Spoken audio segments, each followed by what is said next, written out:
Oh, boy. We're live. We're going to try that again. Hello, Trojan fans. That's the first time we've done a simulcast live where I just didn't have it.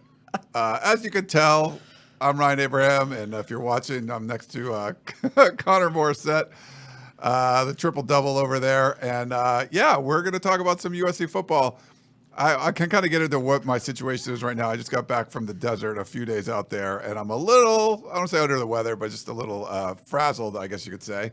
So my apologies, but if you're watching us live on YouTube, thank you very much. And if you're listening across the podcasting platform, thanks for doing that as well. Hey, sorry about that, Connor. So that's the one risk, because it's not always easy to just belt out, hello, Trojan fans. Sometimes I have like sips of soda, and I'm like my whatever. But that's the first time like it's just been live or like didn't get it. Nope.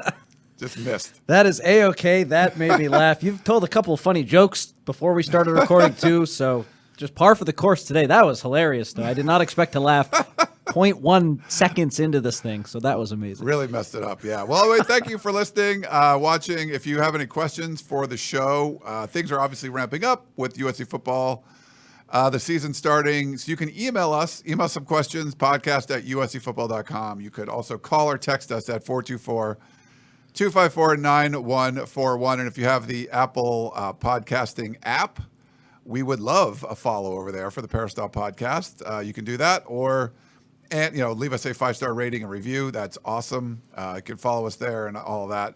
I don't think we have any new reviews. We had a couple earlier on Sunday, so get in there. Leave us a review. It's great. I think we have over 1,100 ratings already from the podcast. Well, not already. We've been doing this for a long time, but it's pretty cool. So get in there. We appreciate you guys doing that. And there's a bunch of people in the chat probably making fun of me. This is good.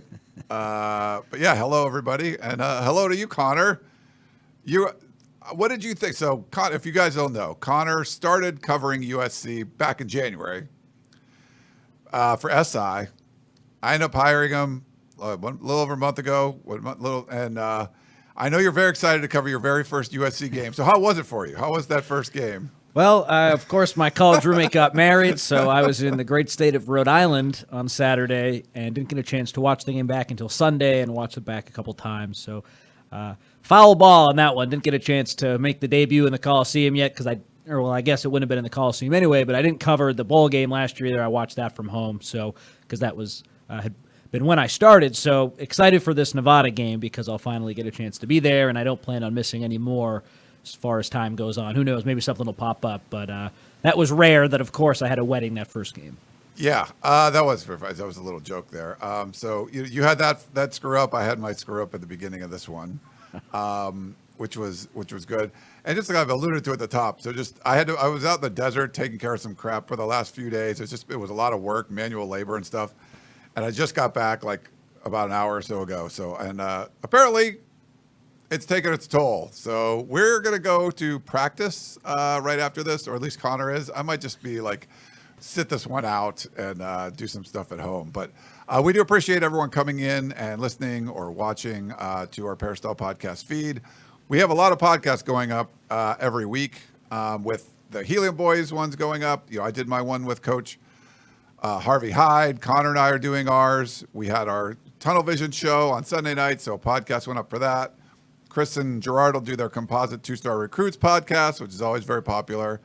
And then Thursday night, we'll do our Nevada preview podcast. So that should be a lot of fun. If you're listening, there's probably like 7 a week or something, I think, going up on our podcast feed. That's a lot of podcasts. It is a lot, but it's football season, and we got a lot to talk about. So excited to be on the team, and we'll figure out exactly which Tunnel Vision I'll be on in the future. I don't think we know if we'll be on the pre or the post, and once that's announced, I'll let people know. Excited for that too. So what an exciting time. Football season finally here. So much build up. I'm excited to actually talk about games now. I'm very excited too, and it's great to actually have a game. We're going to go into that week 0 game a little bit. I was over there, like we mentioned. Connor wasn't able to, but he'll be there. For the rest of them, all the home and away. But you were around. I saw your piece on what Lincoln Riley had to say at during the Trojans Live. Trojans Live. Yep. I'm blanking on the name of the show. And then you guys, I was in the desert yesterday, so I wasn't able to go to practice. But Alex Grinch and Lincoln Riley both talked. Obviously, USC defeated San Jose State 56-28. And I think, one of the interesting aspects of it, watching as closely as I did from the beginning, is the amount of substitutions that were going on. And yeah, the game was closer in general than what people wanted it to be, for sure. But my gut was going into this that USC was just going to come out and like, hey man, we had a bad taste in our mouth from last year. We're going to go gangbusters. And I feel like that's not what happened. It was more of a, the analogy would be like an NFL preseason game.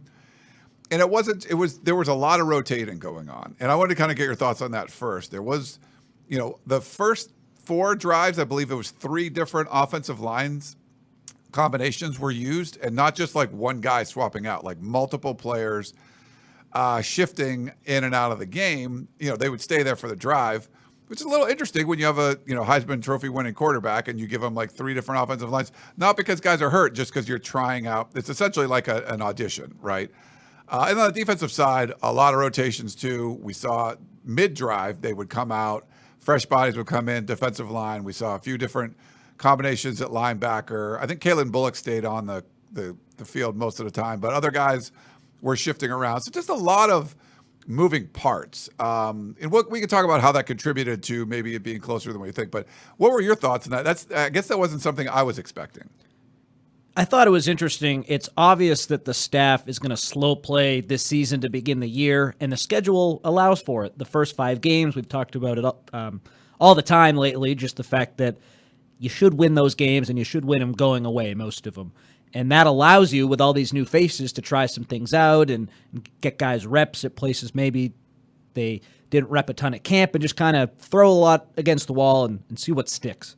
So while USC didn't cover the spread, and I predicted them to, the rotating had a lot to do with that, of course, and Lincoln Riley mentioned that if they hadn't rotated as many guys, they probably would have won by a larger margin. He talked about on Trojans Live. So just from my pick'em perspective, I was annoyed that they didn't cover. I was 0 for 1 on that.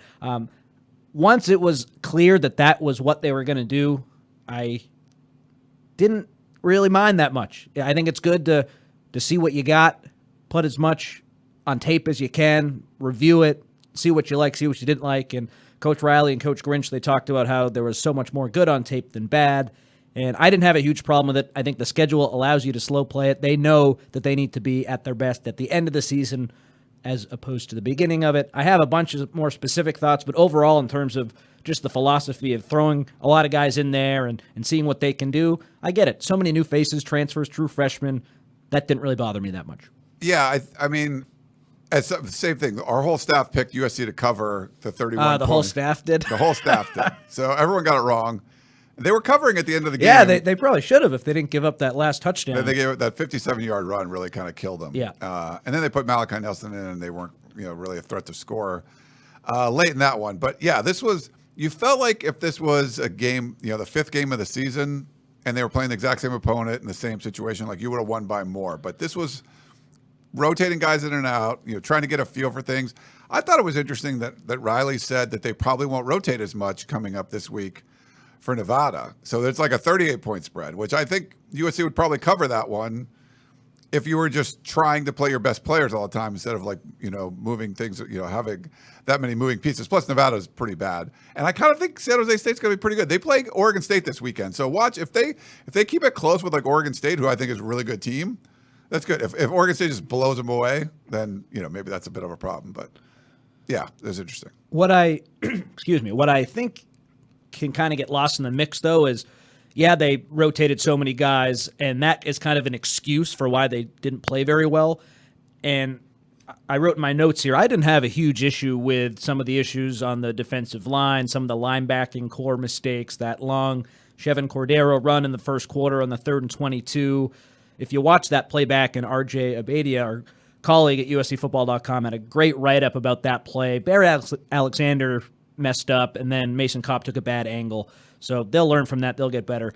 Where I did kind of have an issue was in the secondary, and I wrote about it because these were guys who were all here last year. I know Damani Jackson didn't play a lot, but the 5 starting guys, Damani Jackson at one of the corners, Sierra Wright, the other corner, Jalen Smith at nickel, and then the 2 safeties, Max Williams and Kalen Bullock, those were guys who were all here last year, and the secondary play kind of looked like what it did a year ago with a couple of coverage busts, guys not being in the right spot, miscommunications. It's the first game. I get it. Damani Jackson, first ever start. I get it. But with Alex Grinch working predominantly with the safeties, everyone being a returner in that starting unit, for them to look very similar to what they did a year ago, that was concerning to me. And I'm excited to see what it looks like in the future because, like we've talked about, Ryan, since I started, they have an opportunity to slow play the season. The mistakes in the beginning can be excused. It's all about what you do at the end of the year when it all matters. So it's not a huge issue, but the secondary not being what I expected was one of my biggest takeaways of the game, and I think a concern until it gets better. No, I've read your piece on that. I liked it a lot. They all had a penalty, right? Was that the thing? Everyone had a penalty, too, and the Kalen Bullock penalty led directly to a touchdown. I think it was on 3rd and goal. He had a holding call in the end zone, and that gave him 1st and goal, which they scored on. So who knows? It might have been on 2nd and goal, but he pretty much gave him a 1st and goal from the one opportunity, which wasn't great. But yeah, everyone had a penalty. It just wasn't as clean as I expected from everyone who was here a year ago. Everyone's coming back. I just thought it was going to be cleaner. Yeah, that would be the group of the defensive groups, the one that has the most continuity. There weren't really, Christian Roller Wallace was a transfer in, but pretty much everyone else was around the program. They're, being recruited in or whatever. I thought we'd see more Christian Roland Wallace, and maybe we will. Jalen Smith actually was the leading tackler for the team, which, you don't want your nickel being the leading tackler, but that's just one of the things. But you're right. If you want to talk about continuity, the secondary should have had it, where the defensive line, for sure, there's just all these new bodies coming in everywhere. You saw Barry Alexander and Anthony Lucas both in on that very first drive, moving guys around. Yes, I think that's one of the disappointing factors. And USC, last year, this year, it looks like the same thing. When you make that mistake, when it looks like, oh, you got to tackle for loss, and I think it was maybe the Kalen Bullock hold or whatever, it was like going to be 3rd down, and you had backed you're backed up. It's like, wow, you could actually force a field goal here. Nope, 1st and goal from the 2 again. And that happened a couple of times where a penalty sort of like where you get it. Yes, there were some bad plays to get San Jose State into the red zone and down near the goal line, but then you start to make a stop, and it looks like you're building some momentum, and that mistake screws it up again. The 3rd and 22, obviously, like. What are the odds of San Jose State scoring a touchdown when they have 3rd and 22 on their own side of the field? Like, not very good, but they scored a touchdown. Or, having 30 seconds left before halftime or whatever, Caleb Williams having the ball up 14. Like, what are the odds that USC goes into halftime down, up 7? Aren't very good, but it happened. It took a bad offensive series and then a bad defensive series. So it just seemed like some of those mistakes get compounded, and then you have an opportunity to right the wrong that you just did. You stub your toe. Here's a chance. Nope, you stub it again, and then give up the score. Yeah, and that analysis sounds very similar to what we were saying last year. And you opened the show with this, Ryan. All offseason, we've heard last year's over. We're going to make a statement. Things are going to be different. And for them to come out and have it look similar to how it did a year ago is a little bit concerning. And I'm going to sound like a broken record. The fact that the schedule allows for them to make these mistakes early, though, I think we have to understand that too. And they don't have to be perfect against San Jose State. It's totally fine to work out kinks. I understand it. But I don't think this defensive staff has really earned the benefit of the doubt yet. So you just want them to play better. And you just want to see progress. We definitely saw some in some areas, and I'm sure we'll get to that down the line here. But I just key in on the secondary because, like I said earlier, I thought that with so many returning guys, including an All-American in Kalen Bullock, it would look a little bit better. One receiver for San Jose State catches 3 touchdowns. Not really going to get the job done. I think that's totally fair to say. Yeah, Corey says secondary needs to be simplified. Grinch has to stop complex coverages. Let these guys mainly play man coverage. I mean, I think if you could, complex is fine if players can grasp it, but if they're not doing a good job of that, like you can't. Well, this is a great scheme. It's not a great scheme if the players can't execute it. So I don't know if you agree with that, Connor. Absolutely. But, yeah. And looking at Damani Jackson, I think it's a fascinating case study just to look at his game overall. 5-star recruit, the 247 composite had him as the number 5 recruit in his class. He, I think, has the highest ceiling out of anyone on the defense. He admitted to us a couple weeks ago, I had a lot of trouble adjusting from high school to college, learning the scheme. It was challenging. I work with Dante Williams a lot. I think I'm there. And it's just been tough overall. So for him to allow 2 touchdowns, one a complete coverage bust, and then the one late in the game, he just lost his man. Wasn't as obvious of a coverage bust, but to me it still was. For him to make those 2 mistakes when he's admitted that he's had trouble learning the scheme, and then Grinch yesterday said, I shouldn't have called that play. Damani hadn't repped that defense enough. That was a mistake by me. So for him to be inexperienced and for the team not to have practiced that defense as much as you would like as a fan, and Grinch calls the play in a crucial moment in the game, I think it's a head-scratcher all around, and I think Damani Jackson is fascinating because his ceiling's so high, but he's had trouble learning the defense, and then Christian Roland Wallace comes in, plays a lot of wide corner when he's in the game. He looks really good. It's really important to balance Damani Jackson, that high ceiling. You want him to play well because in the long run he could be really good, but if Christian Roland Wallace is better now and understands the defense now, he has to play. Step 1 to getting on the field needs to be understanding the defense. And it looks like Damani Jackson, I think he definitely can get there, but he had a couple issues in that first game, and I think that's on Alex Grinch to identify that and make changes. I agree with you. And for me, I want to get your thoughts on this overall, and because I like the pieces that you wrote on it. But the fan base for sure is, majority of people down. You were down on Alex Grinch coming into the season. So if you gave up a point to San Jose State, you would say, here, see, that's why he stinks. You're going to justify what you had previously thought. But I would say overall, just for USC fans, whatever, this is just my opinion, looking at it, it looked like there was a lot more effort. There was a lot more talent, honestly, on the defensive side of the ball. People getting after it. Now, you weren't getting plays, but there was disruption going on. Where they still making mistakes and allowing, rush lanes to open up or not holding the edge. There was stuff like that happening. But as far as effort and what you saw, there was a lot of action, a lot of activity. The rush end spot really didn't do much last year, and it looked very active. Your starting, middle linebacker, Shane Lee, wasn't really finding the field. He was your starter last year. He played with a club on his hand, that Shotgun likes to point out. And he wasn't even good enough to make it into the first 3 guys. So I feel like it's more talented, like we were saying. And it's, people are like, oh, this happened and this happened. There was a lot of rotating and stuff. You're not like making excuses, but if I'm looking at this, they tackled better. I didn't think there was as many. PFF redid their numbers, said there was 8 missed tackles. Just from watching it, I didn't see that. There were some where like a guy's probably out of position. Maybe it wasn't considered a missed tackle, but he probably should have been there. But for the most part, you didn't see guys getting bowled over when a ball carrier came through them like we did last year. I mean, I think they missed 24 tackles against Utah, 18 against Tulane. Like, there was a lot. I mean, there was a lot of bad stuff going on. But for this, I think they tackled better. It looked like it was a more talented group. I think Chevin Cordero is actually, he's fast. He's good. He's a 6-year guy. You learn some stuff playing 6 years of college football. And I think San Jose State might actually be pretty good. So I would not be all down on this defense is just the same as it was last year. I think it's better.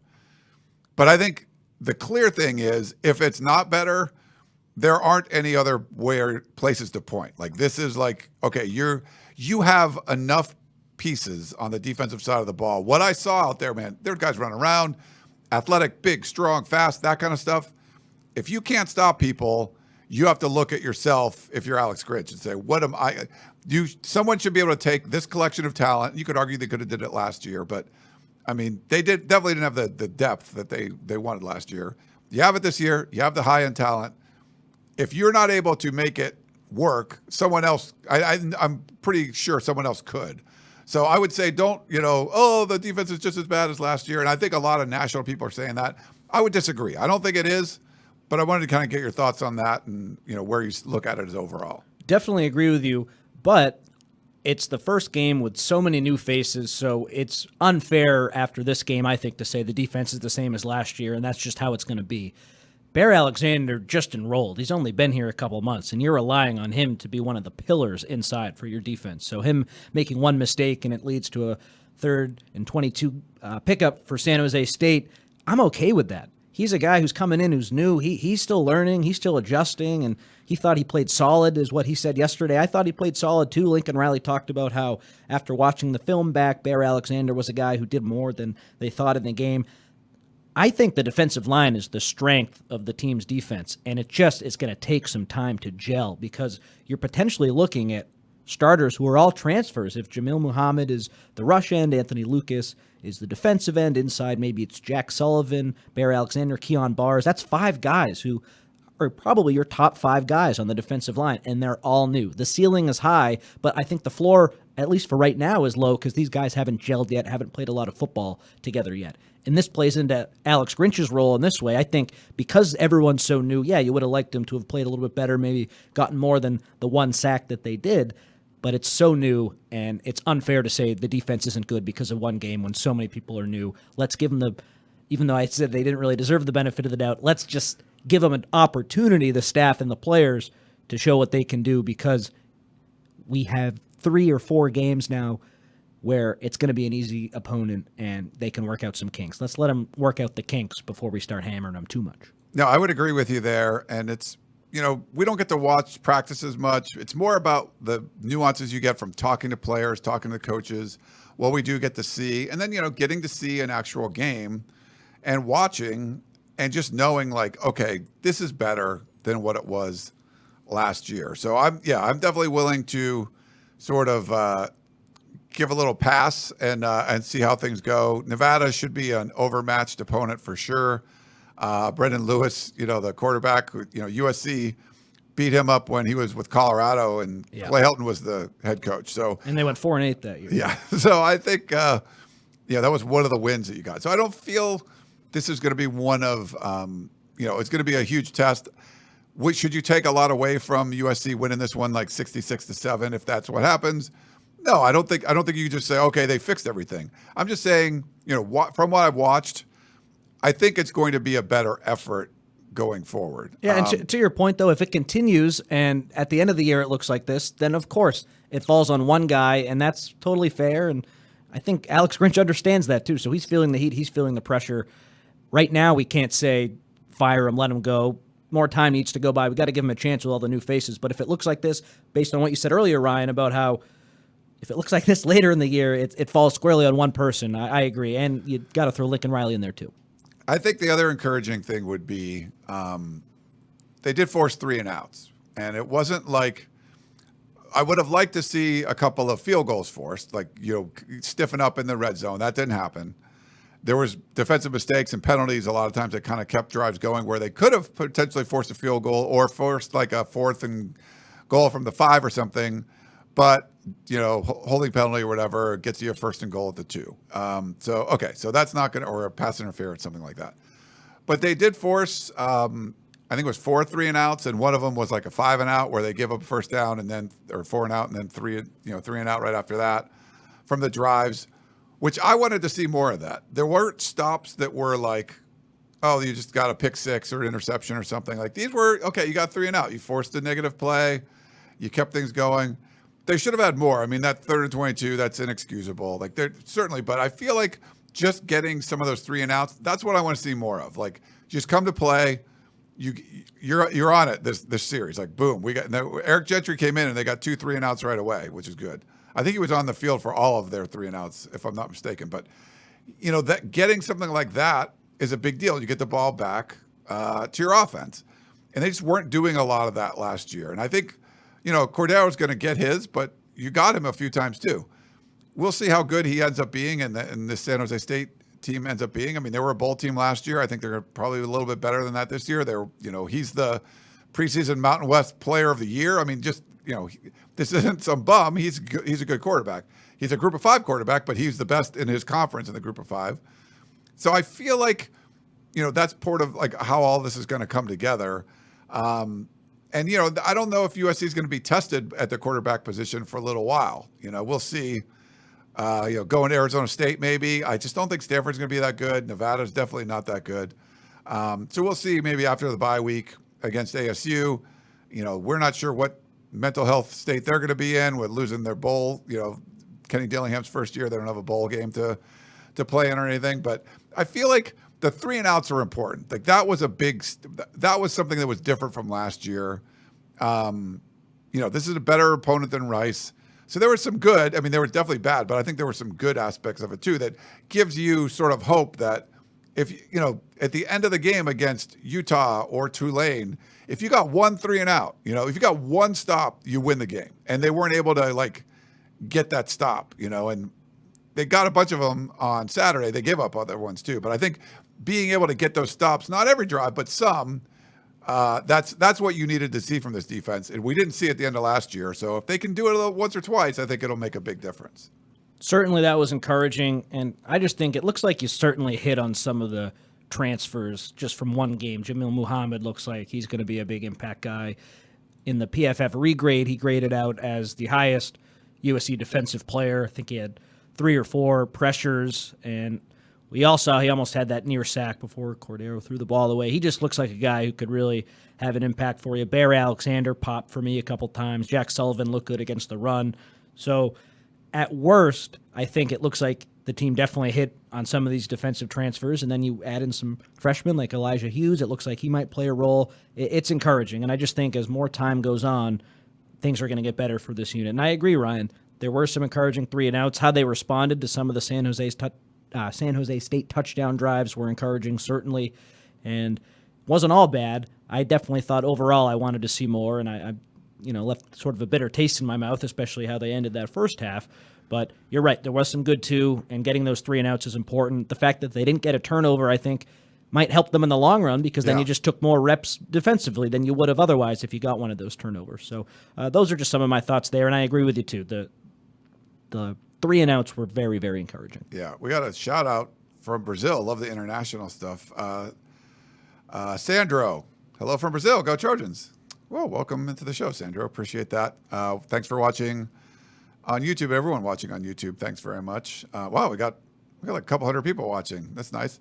Thanks for doing that. I told Connor, I tweeted it out last night, and I didn't really, since I've been coming back from the desert, I didn't really get a chance to promote it. So thanks for everyone that's watching us live on our YouTube channel. It's amazing. Please hit that like button and subscribe. So it'll notify you when we go live, and we're doing that quite a bit during the season. So make sure you come, check all that stuff out. Let's see. All right. So a lot of defensive talk. The offensive side, 56 points. There was, 7 of those points came Zachariah Branch, who's an absolute stud. A couple big punt returns, big kickoff return for a touchdown. But he's one of those breakout stars. But I love the fact that they spread the ball around. I think 12 different guys caught passes. I believe 8 different ball carriers or 7 different ball carriers that one team won. It wasn't, it might have been like a C+ effort from the offense overall, and you still put up a crap ton of points. 4 touchdowns for Caleb Williams. Did run around a little bit, but like I mentioned at the top of the show, I wasn't a huge fan of using 3 completely different offensive lines in the first 4 drives. That was a little much. I don't think you'll see as much of that changing. We did see Alani Noah get the start, so that was kind of that was interesting there, and he was swapping off with Emmanuel Pregnon. But in general, Connor, what were your thoughts on the offense? It just seemed like even when they're you're still going to score a whole bunch of points, and that's kind of my feeling of what happened. I agree. Zach Branch, the headliner. Caleb Williams had a solid game. Branch, just when he caught a few of those passes, it just kind of takes your breath away. Amazing, that speed. He just looked like he belonged. PFF had him, the average distance of the routes he ran were 3.6 yards, and then he had 50 yards after the catch. So Lincoln Riley is just so good with slot receivers, and Branch is just another example. So he lines up on the inside, just runs a little slant, or even behind the line of scrimmage. Sometimes he caught, or I guess those would be laterals, not passes, but just getting him the ball in tight spaces and then letting him do what he does, that was great to see. And Lincoln Riley's so good at that. So that was one of my big takeaways as well. Looks like Branch fits right in, and that's not exactly news to anyone. So I was really excited about that. Thought the running backs looked good, which I expected as well. Austin Jones had a great game. Marshawn Lloyd was great in pass protection, so that was encouraging. He broke a couple tackles as well, looked solid. Coach Riley said he was a little nervous and played a little antsy to begin the game, and then in the second half looked better. But we can talk about the offensive line a little bit. I was surprised by that too, and I just wonder if that came down to sending a couple guys a message like, hey, you're not just going to come in here transferring and play right away. You got to earn that job. And maybe that was Josh Henson and Lincoln Riley's way of explaining that to some of the transfers who maybe thought they would just come in and start and it would be no problem, easy. I'm this big money transfer guy, just going to come in and take the spot. I wonder if some of that, Ryan, was a little bit of a wake-up call to those guys. USC knew they'd probably beat San Jose State. They could afford to do something like that. And I wonder if it worked. It'll be interesting to see what happens against Nevada because Emmanuel Pregnon should beat out Alani Noah. He just should. He's a guy who has NFL potential, a guy from Wyoming who was offered by everyone. Alani Noah, it's really encouraging what he's done. 3-star recruit, freshman. Emmanuel Pregnon should win that job. Yeah. We got people telling us where they're watching, at work, not working. Love it. Appreciate that. LBC Robbie. Some of us are always watching, don't always comment, Ryan. Well, that's good. Thanks for commenting. You comment once, I'll put it up on the screen there for you. It's good. Yeah. If you are watching on YouTube, I'll try to, like, while I'm talking and hosting the show and everything, I will try to look for fun comments and put them up on the screen. And any questions you have, I will star them and we'll get to them afterwards. Yeah. The offense is going to be really good. I like to see, Dorian Singer was sort of slow to get going and then, okay, he pops. Brendan Wright, so I thought, man, he's going to have a big game, like one catch for a touchdown. That's it. We saw some Deuce Robinson getting in there. Miller Moss found him a few times. That was cool. I don't know what you do. I know there's some controversy this week. Raleigh Brown was on the scout team and practice on Tuesday, and Lincoln Riley sort of addressed that a little bit. But there's just so many guys. It's hard to get everybody in. And I like the way Austin Jones. He likes getting a couple touchdowns a game. That's just kind of his thing. Marshawn Lloyd looks like he's a legit back. We saw some Quentin Joyner. Those seem to be the top three, at least, right there. There's just a lot of offensive guys. But Lake McCree had 3 catches. Not a big part of the offense, but, he was in there a little bit. I think it's encouraging to kind of see the issues you're going to have is, I think, we saw like Kyle Ford transfer last year. It's just, he had some games where he was flashing, but there was just not enough. You're just not going to get enough reps and not enough, there's not enough balls to go around. You might see that again. There might be some talented guys transferring out because it's just, what are you going to do? There's no way you can get everybody the ball. And they have enough receivers where, just about anybody could have a big game. Absolutely. And I left Riley Brown off of my top 30 in the re-rank of most important Trojans after initially having him in the top 30, just because he seems like the odd man out. Out of all these talented wide receivers, he's still learning the position. He's a guy who played running back in high school, a guy who came in, played running back last year, got hurt. They said they wanted to transition him to receiver a little bit last year, but the injury only it forced their hand, and so he had to play running back. So I look at him as right now the odd man out. That can all change. Coach Riley talked about how a lot of great players he's had are on the scout team, but to me, he just seems pretty distantly far down that depth chart in the room that's the best room arguably in the country, but the best room on the team for sure, that wide receiver room. So I totally agree with that. It's a shame, but that's what happens. You got to recruit at the highest level you can, and you're not going to make everyone happy if you're recruiting really well. So I hope Riley gets a chance to turn things around. I got to know him a little bit at Mater Dei, his couple years high school there. Good guy, nice kid, rooting for him, but we'll see. It seems like he's at the bottom right now, and he's got to rise to the top. Yeah. I would agree with you there, but we've seen this before, and I think Lincoln Riley made this, talked about this. It's one game. There'd be game. Taj Washington was the second leading, receiver on the team last year, and there was games where he didn't do anything, right? And then I feel like that's the same way. Like Brendan Rice has one catch for a touchdown. He might get 8 targets next game. Like you just don't know. Like that's one of the kind of beauties of it, that you're not really sure who's going to get what, and you can mix it around. So yeah, I think you have a pretty good feel for what the running backs are going to be. Like I like that 1-2 punch with you got Quentin Joyner coming in and mixing things up. Receiver, it's a little harder to say just because there's so many guys and you're not really sure. I think Kyron Hudson, because he was called like the MVP of camp, tried to get him the ball early, and I think he had a drop and then kind of came back later and did well. But I think you're probably going to see a more solid offensive line against Nevada. That it's just here's the guys that are probably going to be your starters, and then maybe you mix some dudes in. My gut is they're going to like kind of boat race Nevada a little bit and be a little more sure of where guys are playing. The one good thing is you got a lot of dudes on tape from last week. I think it was 40-something players had at least 10 snaps. It wasn't like come in for 2 or 3 snaps. A lot of players played a bunch of, multiple snaps. You could kind of see what they could do. But I feel like it's going to be a little tighter when it comes to Nevada, which you'd rather those games be switched where you could kind of do this hockey line substitutions for Nevada and then be a little more solid for a better team in San Jose State. But it kind of looks like it'll be the other way around. I agree with that. You mentioned Quentin Joyner. I just don't understand why Riley Brown couldn't have been the third running back on this team. I don't understand why they had to pigeonhole him at receiver, but talking to him at media day, he said this was the plan all along. The fact that he can't get on the field until late in the fourth quarter because he's learning the position and there are just so many talented guys ahead of me, I think that's a curious situation. And I agree with what you said there, Ryan. You wish the games were flipped because Nevada, you definitely could afford to roll more guys out there, and San Jose State, while you still won by a wide margin, it was a little bit different. But I agree with you. I am picking USC to cover the spread again, so fade me, everyone. I was 0 for 1 last week. Feel free to fade and pick Nevada. That'll probably be what happens. I just think it's a little bit different now. Lesser opponent, tightening the belt a little bit. They should win by 40. Yeah, I think so. I think they will. If not, there's probably a major problem there. Adrian says, watching live from Belize. Wow. Fight on. Hello, Adrian. We got some more international viewers. Thank you for that, Adrian. I went to Belize once, and it was amazing. I loved it down there.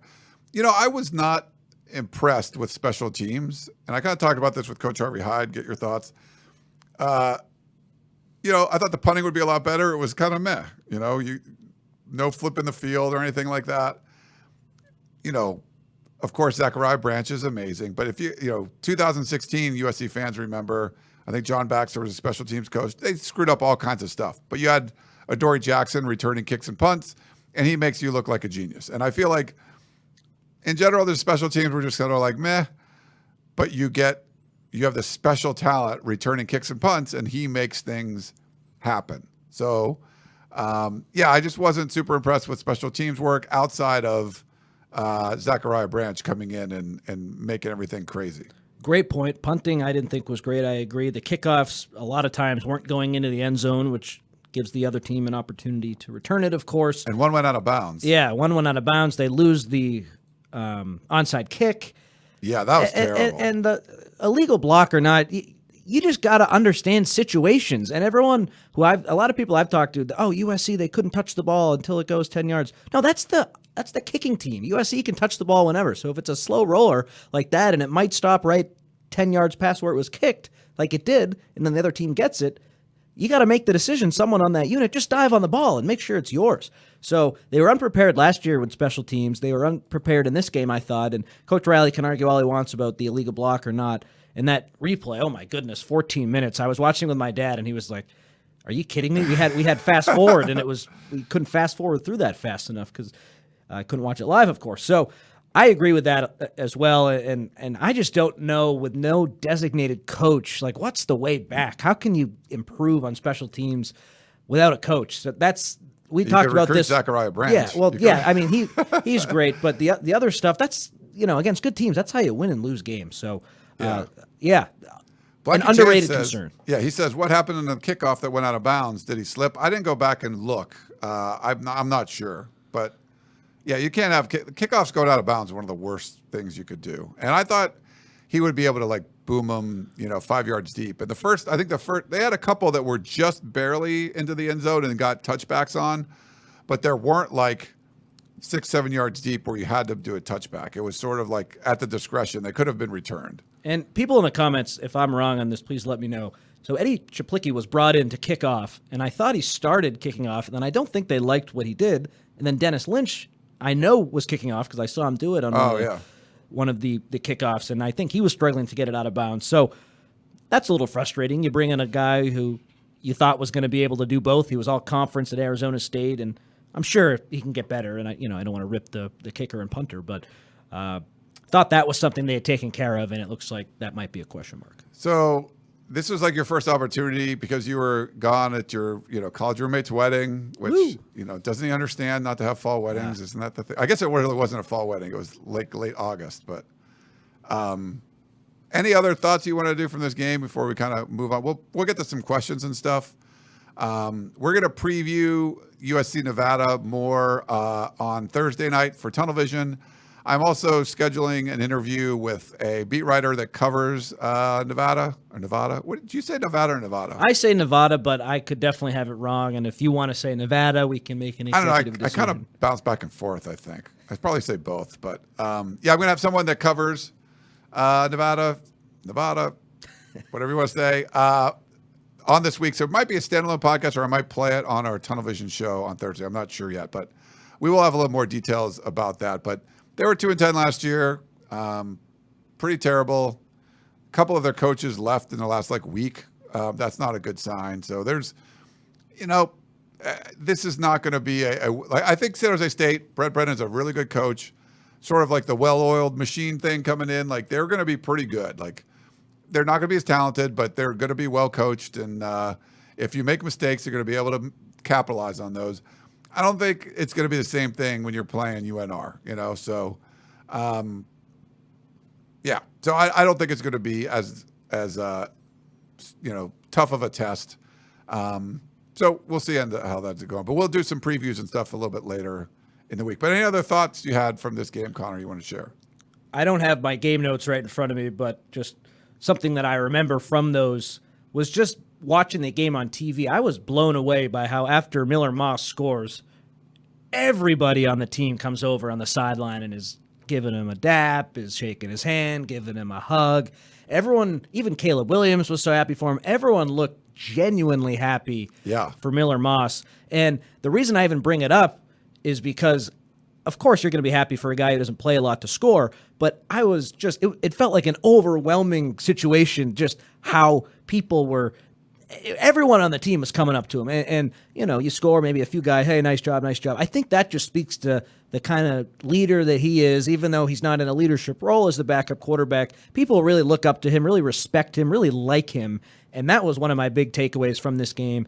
Late in the game, of course, it was not in doubt what was going to happen, but him scoring and the reaction from the team to him scoring was something that I won't forget anytime soon. No, I agree with you. That was great to see him kind of running in there. And he had the big play to Deuce Robinson. And, I felt good. He looked really good. He looked good. I think, definitely someone that could play. And it wasn't like he was going against the same defense that Caleb Williams was going against too. So, and for the most part, he had, I think Justin Dedich is the center for the first drive. And then I think maybe Gino Quinones was the second drive. They kind of swapped centers and stuff after that.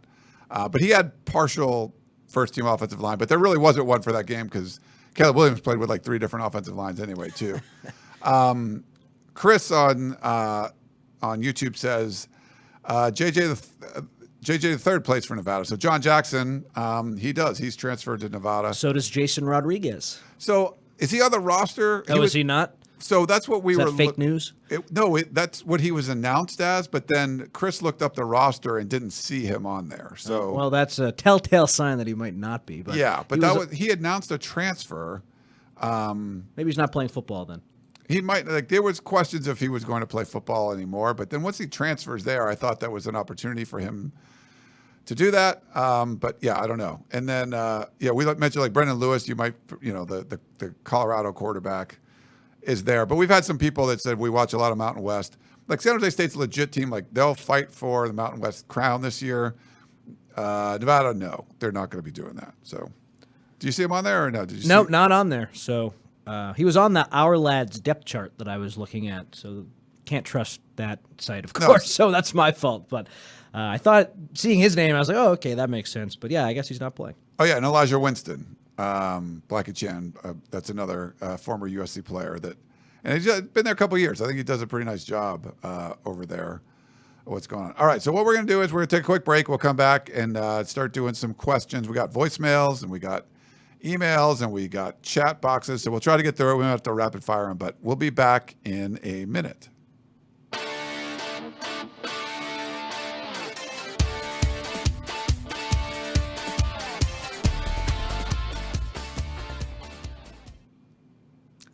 All right, we're back here on the Peristyle Podcast. Thanks, everyone, for watching and listening. We got like 260-something people on our YouTube channel. Only 51 likes. Get in there, smash that like button, please.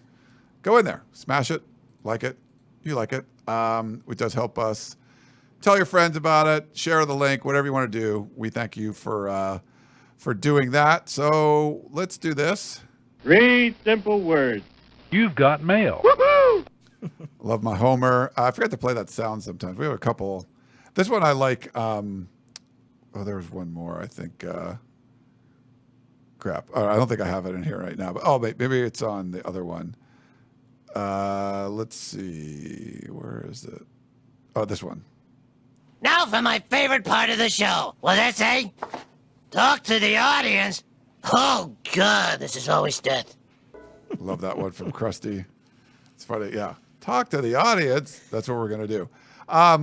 This is a voicemail that was sent to us a few weeks ago before the news of Solomon Tuilapupu was official. So we weren't really talking about the injury because we knew about it. We reported on the Peristyle, but we weren't, I think it was in the war room or something. But Eddie and Orange wrote in. Let me play this for you. This is for the main show for Ryan and Connor. You gotta help me, man. The music solos got me down. Feel real bummed out about that. And hopefully he gets a 7th year and he comes back and gets one more run at it. I think I speak for a lot of USC fans out there saying that Solo going down was heart-wrenching yesterday.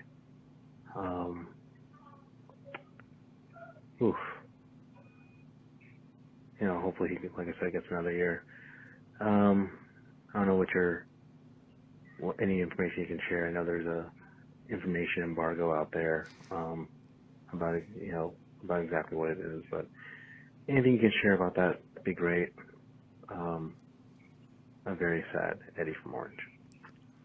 Yeah, Eddie, I felt bad, but we really couldn't play this because, like we said, until Lincoln Riley announced the injury, I guess we got to see Solo for the first time yesterday after practice. But yeah, any kind of thoughts on Solomon Tuilapupu? Saw him before practice. Couldn't have been in better spirits, which was so great to see. I'm sure when the injury first happened, he must have been devastated, just like Eddie and Orange and a bunch of USC fans. And he said to Chris and I, 7th year, baby, with a big smile. So sounds like he wants to be back next season. So at least USC fans, if he gets that waiver cleared, we'll have that to look forward to. Yeah, that's a good sign. Sometimes it just doesn't work for people, and man, he's had so much adversity. But we'll see. Hopefully, he can bounce back from this. I know he can. He's a tough kid. And that's the worst type of injury in football, when it's a guy who is obviously talented. We all saw what he did in high school. A guy who was going to play a role, who's still really young in the grand scheme of things, and his body just breaks down. Feel awful for him. I hope everything works out in 2024. All right, we got an email. This is Stephen Poway. He says, I had 2 surprises watching Saturday's game against San Jose State. Both have to do with body types. So number 1, he has Marshawn Lloyd, number 0, is built like a road grader. He's surprisingly strong, but also quick and fast with the ball in his hands. I did not expect him to be so big and strong. Great surprise. What did you think? We'll just do that one first. What did you think of Lloyd there? He is exceptional as a pass blocking running back, and if you can do that, forget about what you can do with the ball in your hands. If you can block, you're going to get on the field. And we all knew he was going to get on the field, but the fact that he's such a good blocker for only being 5'8" is really encouraging. And what was the emailer's name? Who from Poway? Steve? Steve Yeah. is right. He is built really, really. He's thick. He's a great blocker for not being someone who's that tall, and that's going to be his ticket to get on the field. When he gets the ball in his hands, too, thought he looked really good in the second half. And Lincoln Riley, I think I mentioned this earlier, talked about how in the first half of the game, he was a little antsy, maybe he wasn't making the right reads, but once he settled down in the second half, they really like what they saw from him, and I think he's going to have a really big role as the year goes on. No, I agree with you there. Just love his game. Him and Austin Jones, I think, are going to be a great 1-2 punch, yeah, for sure. He says, on the other hand, Deuce Robinson is built like an old school basketball player. I know he's just a freshman, but I had been imagining a much heavier, stronger guy since he had originally been recruited as a tight end. Plus, I know he's a serious baseball player. Has Deuce lost a lot of weight since the start of fall camp? Some guys do lose weight in the heat. And he says, see this 24/7 Sports report from below. And the report was checking in at 6'6" and a half, 229 pounds. Robinson more than checks the box on height, weight, profile for the tight end position. So that's what someone at 247 wrote about him before. Any thoughts on his kind of body type, Connor? Well, I definitely think he has more of a receiver body type than a tight end body type, especially in the USC offense when the tight ends are asked to do so much blocking. So it makes a lot of sense that he switched. To me, he's looked the same from when he got on campus to now. I just think his height is why he weighs so much. He's so tall that's why he's 225. So I don't know who wrote that 247 article. I don't mean to throw them under the bus, but I want my tight end to be a little bit heavier. I know in the NFL, you can maybe sometimes, if you are a good blocker, just a little smaller, get away with being a little bit smaller. And if you can run great routes, that's fine. But I'm not really surprised by his size. I think that's kind of what he's always been. And if he can gain a little bit of muscle and gain some weight, that would be great. Yeah, I saw him for the first time really in person. I think I might have seen him like a year or two ago, but in January at the Polynesian Bowl over in Hawaii, he came in. I think he was a day late when he came in, but I didn't look at him and go tight end. I looked at big, tall receiver. You know, I wasn't like, oh, that guy's 6'6", 255 pounds. He didn't look like that. He looked like a tall, lanky receiver. So I don't think it's something that changed when he was at USC, but that was just from what I was watching. Let's go to another voicemail. Hey, Ryan and team. First of all, this is Thomas from Malibu. Great job. Hey, for everyone on the Peristyle and everyone on Twitter, I get you don't like Alex Grinch. I get that Lincoln Riley brought him back this year. I get all that. You don't have to keep saying it over and over and over again. Was the game against San Jose State defensively perfect? Far from it. But it's 0 weeks. Let's see what adjustments Grinch makes in the coming weeks, Lincoln makes in the coming weeks. A lot of people play. I just don't understand some of these folks. Listen, if you hate Grinch, I get it. If you don't think Lincoln Riley knows what he's doing, fine, your opinion, I get it. But to just repeat it over and over and over again like a broken record, guys, you got to find a hobby or something else to do with your time. Anyway, fight on. Looking forward to the game next Saturday. Thomas from Malibu. Thanks, Thomas. Yeah, and I think so. If you're hopefully you're on the Peristyle. If not, we're actually still doing our 50% off sale right now for annual memberships. Go in there and check that out. It's the best deal around. It's like $4.50 a month. Like for a cup of coffee, you can get tons of information about USC football. You go to the water cooler at work if they still do those things, and you'll be the most informed USC fan around. So make sure you go check it out. But yes, so what ends up happening is people get an idea in their head, like the poster is like, I don't like USC's defensive coordinator. So they'll post on the Peristyle, I don't like the defensive coordinator.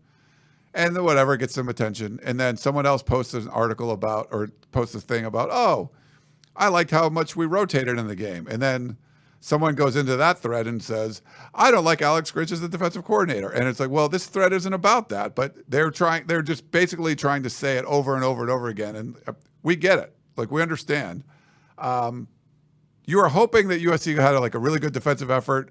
It wouldn't have stopped it, but it would have slowed the flow down a little bit. Like you kind of That's like putting one finger in the dike and it's just not as much water's coming out, but it's coming out fast again too. So I don't think a great defensive performance against Nevada is going to really help that much, but it might slow down the Alex Grinch. Whenever this happens, you're like, see, I told you, Alex Grinch is terrible. Like, that's just what we get. But there's a little much of it. Like, you don't need to say it over and over and over again. Like, we understand. Like, we understand your position on this. People have their minds made up, so Yeah. You're right. They're just going to keep saying it. I will say this, though. Not a USC fan, didn't grow up a USC fan.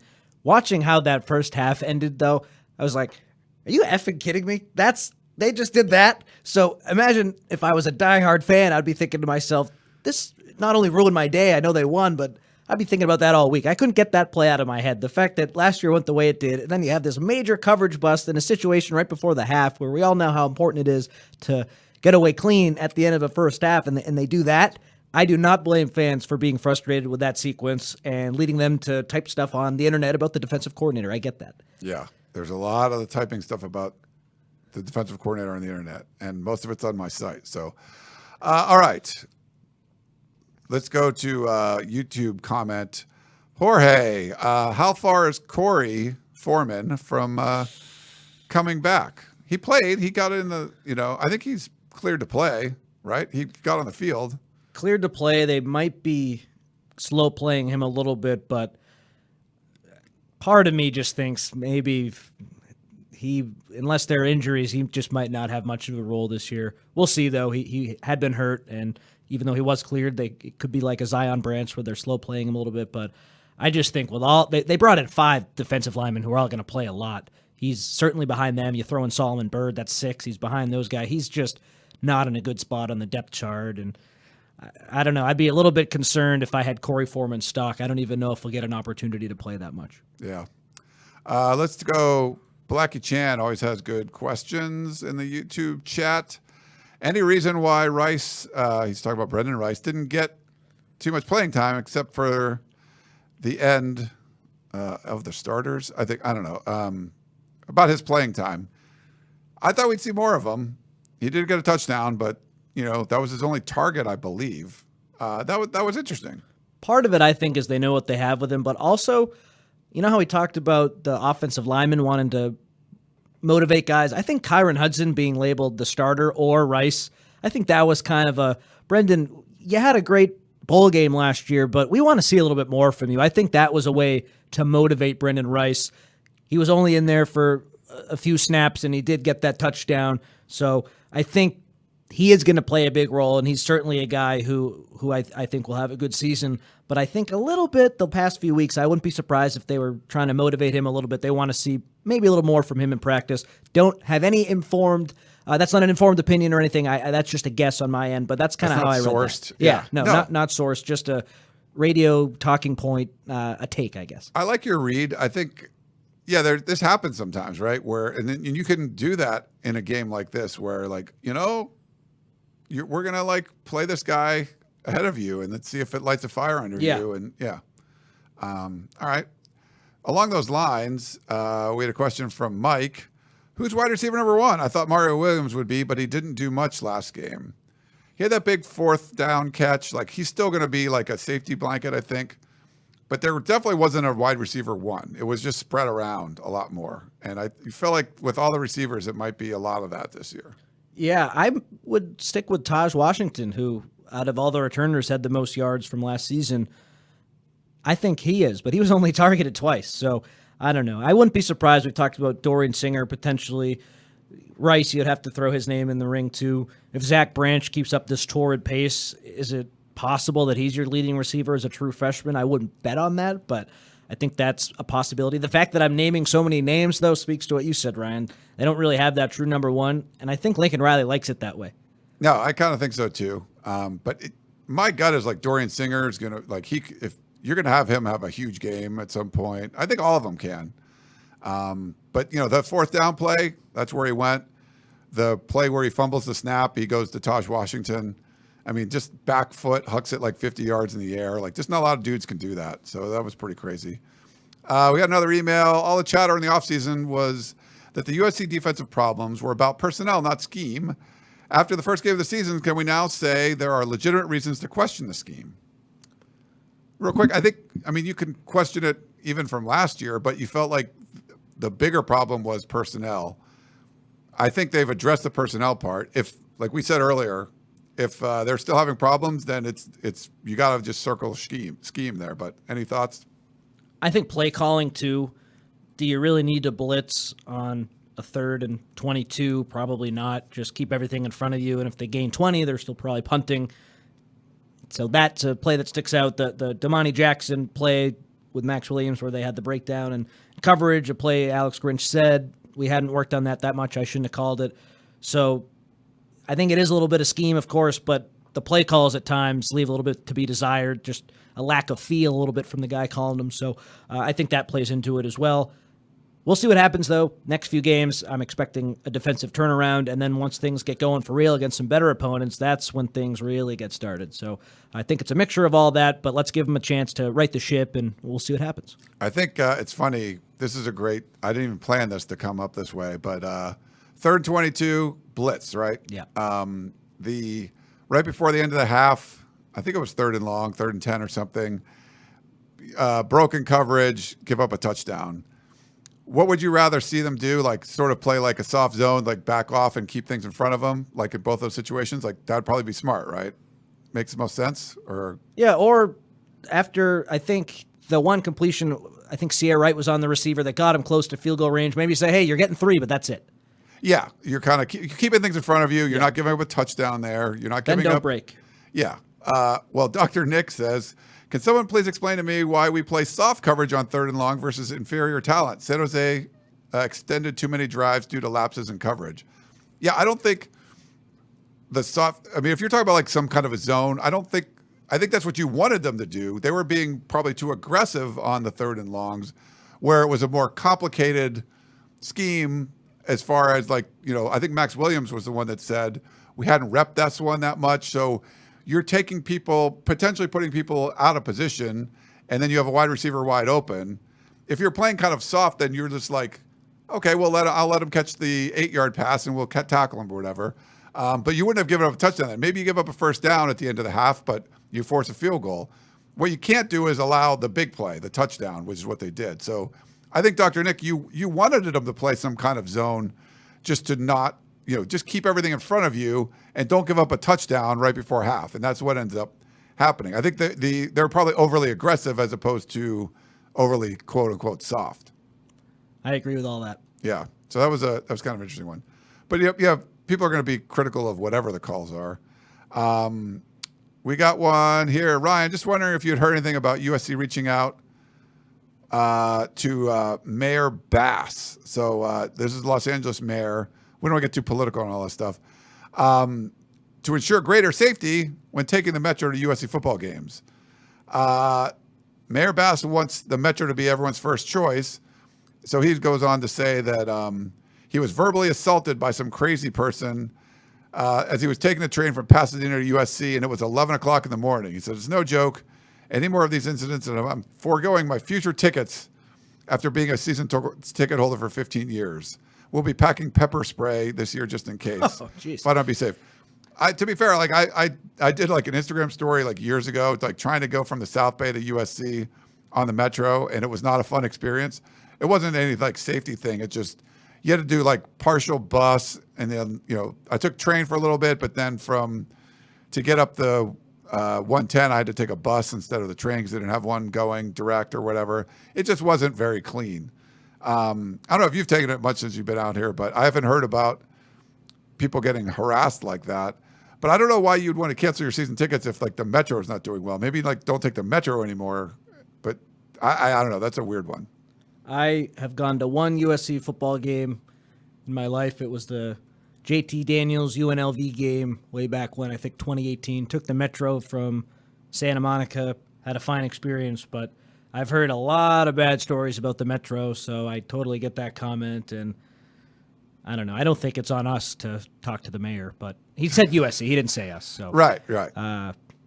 I don't know. I think on the list of problems, that's probably pretty low. But I get it. There's so many problems, though. And if you're taking the Metro, you don't want to deal with crazy people. I don't know what the solution is either. Now we're getting into politics. So Yeah, well, I don't. I think if you're going from, I think RJ used to take it a bunch when he lived in like Culver City. Like if you have a direct route, like I think it's good. Like, well, maybe I don't know about your experience on the train itself, but that's the problem. It's like LA's such a spread out city.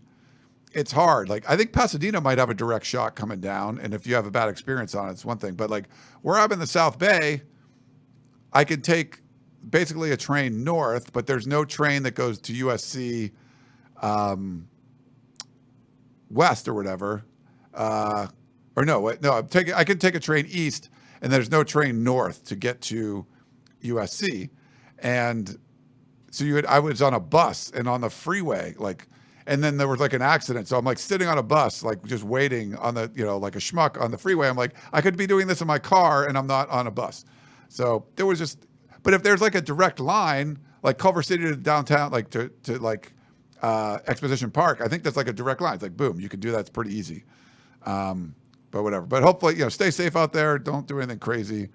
But I don't know if you want to cancel your season tickets because you didn't have a good Metro experience. That seems kind of weird. We have a YouTube question from Kim Lee, it looks like. Caleb Williams seemed frustrated in this post-game presser. Do you think it was related to him resisting the urge to just run? And you know what? Let me play Curtis's voicemail, and because it's kind of along the same lines about that. We'll get your thoughts on it, Connor. Hey, Ryan, I heard that during the game, Caleb was staying in the pocket on purpose to try to just stay in the pocket, to show people that he can. We already know that he can. He doesn't need to prove anything to anybody. Sometimes him escaping the pocket keeps him safe from getting hit. If he got flipped upside down because he stayed in the pocket, he could have broke out of there and took off on those people, but he just stayed in the pocket. Don't listen to people. Don't listen to the outsiders. You don't have to prove anything. Just be you. Curtis from Moreno Valley.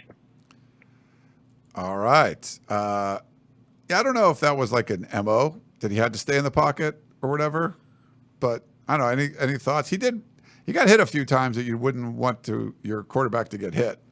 But I would say some of that is just you had a whole bunch of different offensive lines in front of him every series. I don't know who Curtis there is referring to. Like, people are saying you can't stay in the pocket. We need to see it. That's outside noise that I don't think Caleb Williams is really paying attention to. But, hey, maybe Curtis does have a good source. I don't know. I think it's obvious they didn't want him to run very much against San Jose State because it's an injury risk. I think the frustration, I don't blame him, might have been a little bit of some of the offensive line changeover, and I'm sure he didn't like getting sacked on that last drive, or that second to last drive before the half, the one right before the wide open touchdown for San Jose State. I also just think overall the offense could have been better, and I thought they played well for a first game. I'm not concerned or anything like that, but I think Caleb knows that they left some plays out there and they could have been a little bit better. So I think that's probably why he was frustrated too. Yeah, and it was weird. They ran some like option stuff. Yeah. Jinx. Yeah, I didn't love that stuff, especially when some of it was in front of the line of script. Like, some of it was kind of risky. No, he's running, like, basically running the option, and then it was like, it looked like a pass, but it was backwards. Like, I think Zach Branch's 12-yard run was basically like a little swing pass, but you're putting Caleb Williams in sort of harm's way with different offensive lines. Yeah, that was a little weird. But I don't know. I'm not going to quit. Lincoln Riley knows what the hell he's doing. Yeah, and I'm sure if they really think that can work, then they'll keep doing it. Maybe that was one of those, hey, let's throw it in and see. But if they think, okay, we see something, this is going to work, we'll do it. I also don't think that if they did think that, they would have repped it a lot in the first game. So I don't know. That stuff was weird, I thought, too. That didn't make a ton of sense to me. Yeah, it's a little weird. It is funny. Caleb is blowing up. I mean, obviously, won the Heisman and everything. We saw the Dr. Pepper commercials, which we had mentioned and stuff before. Shout out to Dr. Pepper. They sent me a few cases, so that was nice because I had it. I was drinking it during our show, and I promoted their Gatorade. Listen up. Yeah, come on, Gatorade. Where are you guys? Send some cases of that. But it's cool. I got delivered to my door like the next day, so that was cool for Dr. Pepper. But like the Wendy's commercials, we saw like Reggie Bush in them a lot. Now Matt Leinart and Caleb Williams are both in the Wendy's commercials now. So it's pretty cool to see him just blowing up like that and just have opportunities. Like you are, coming back for your junior year, your last year potentially, most likely in college. And you can, during the offseason, do all kinds of commercials and stuff. It's sort of like LeBron James did this. He has like a few weeks in the summer that he does shooting all of his commercials, and then he goes into the season. You sort of like, I'm sure over the offseason, there was just a bunch of opportunities. Caleb Williams shot all these commercials, and then we're going to start seeing them throughout the college football season. So it's kind of cool to see that. We just haven't seen a lot of this for college athletes for the last couple of years. But, we've seen it the last couple of years, but nothing obviously before that. As we're filming this, Zachariah Branch officially announced his partnership with Panini, the trading card company. He has his own trading card now that's available for purchase after his big debut, and that was just announced via email. He tweeted it out, so if you're a USC fan, can't get enough of Zachariah Branch. I'm sure Caleb Williams has trading cards too, but you can now get Zachariah Branch as well, and that's another example of that, Ryan. Have a big game, people notice you, you can get sponsored now. That's pretty cool. That's awesome. I think that's just one part of what it should be. I also think, like Jim Harbaugh, these players should be getting some TV money, of course, but it's nice to see them paid for their name, image, and likeness, too. Yeah, like that. First game as a freshman, and boom, you get a deal. 5-star recruit, that's what happens. That doesn't hurt. It doesn't hurt with, what's it called? With recruiting, probably, Mm-hmm. So we got a couple more, and we'll let you guys go. This one from YouTube.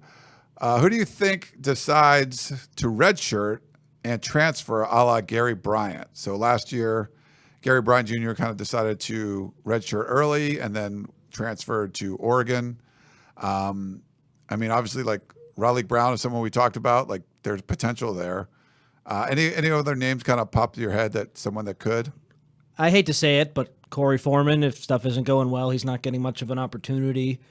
With him being such a big recruit, I could see him doing something similar.